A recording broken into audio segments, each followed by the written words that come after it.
So let's take a look at just a few more tips for apps. So you probably already know that when you create a document, say in something like Pages, I'm going to create a new document here and I go to quit. So I've just created a document, I haven't saved anything.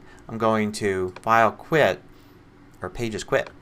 You'll notice that it didn't warn me that it didn't save the document. And that's because it saved the document for me.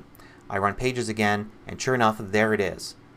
So this kind of automatic saving works for a lot of apps, but not all apps. Say let's go and create a new document in Acorn, and we'll just create a blank document here, and I'll just notice that the red close button's got nothing in it. It's blank, and I go to close it and it will allow me to close because I haven't done anything yet. Let's now draw something. See that dot that appears there in the red close button? That says, hey, you've made a change. So if you're going to close this, you're going to lose the changes. And sure enough, if I click to close it, it will give me a warning here and I can say save or don't save. So look for that red dot there in the close button. Let's go back to the Applications folder, which we looked at before. And there's a unique function in here that will allow you to view the applications not in alphabetical order but by category. Right there. Now you don't see that in most other folders, only in this application folder. And when I do that, you can see productivity, social networking, board games, all sorts of stuff. So it sorts them by category. May not be perfect, but it's kind of an interesting tip and might help you get around a little bit in the Applications folder. There's a big category for Other here, and you can see I can scroll through those.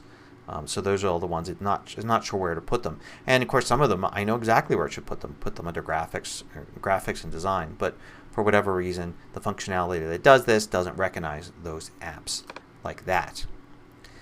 So let's go and launch an app again. Let's go back to Pages.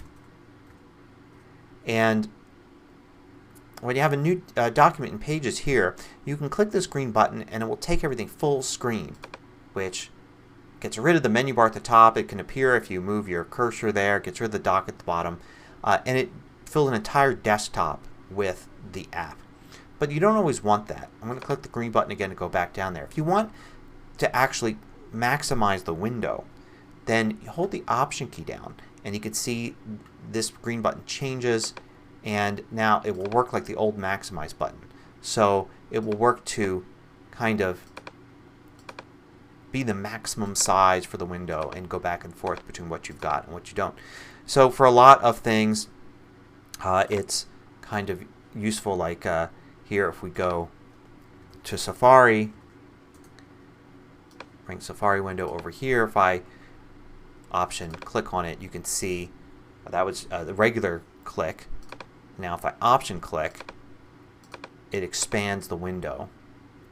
It doesn't always expand to full screen, which would be nice, but it does allow you to quickly expand to the maximum size. If you want to expand to full screen, one way to do that is to double click on the corners.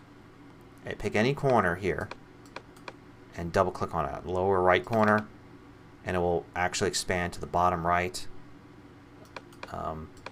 The upper left corner will expand to the upper left, and if I hold the Option key down and double click on a corner, it expands all four corners to the maximum. So that's how you can get things to fill the space without actually taking another desktop. You can see this is just still a very large window.